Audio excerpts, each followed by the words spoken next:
আসসালামু আলাইকুম রাহমাতুল্লাহ। আশা করি সবাই ভালো আছেন। সবাইকে স্বাগত জানিয়ে শুরু করছি আজকের ভিডিওটি। আজকে আমরা মূলত 18তম নিবন্ধন শূন্যপদ কাটমার বিষয় তথ্য ও যোগাযোগ প্রযুক্তি কত হবে সে বিষয়ে আমরা খুব সংক্ষেপে আলোচনা করব। আসুন শুরু করা যাক।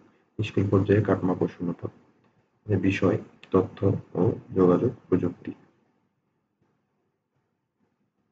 দেখুন, আপনাদের প্রথমে একটা বিষয় জানতে হবে যে পঞ্চম কোন বিজ্ঞপ্তিতে কতগুলো পদ সংখ্যা ছিল এবং কতজন পাস করেছে, কতজনের চাকরি হয়েছে।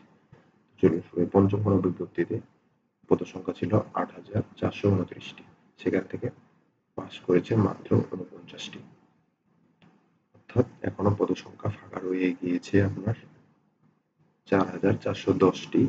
৮,৪১০টি যেটা ষষ্ঠ গণবিজ্ঞপ্তি ও সপ্তম গণবিজ্ঞপ্তি, অর্থাৎ 18তম ও 19তম নিবন্ধনধারী যারা রিটেন পরীক্ষায় পাস করে রিটেন ভাবে পাস করবে তাদের জন্য এগুলো বরাদ্দ করা হবে। এবং ষষ্ঠ গণবিজ্ঞপ্তি অর্থাৎ 18তম যারা রিটেন পরীক্ষা দিয়েছেন তথ্য যোগাযোগ প্রযুক্তি স্কুল পর্যায়ে তাদের কাটমার্ক 50+ হলে সেফ জোন হবে। কেননা এবার কোশ্চেন তুলনামূলক কঠিন হয়েছে, সেই হিসাবে আপনাদের কাটমার্ক কিছুটা কমে আসবে।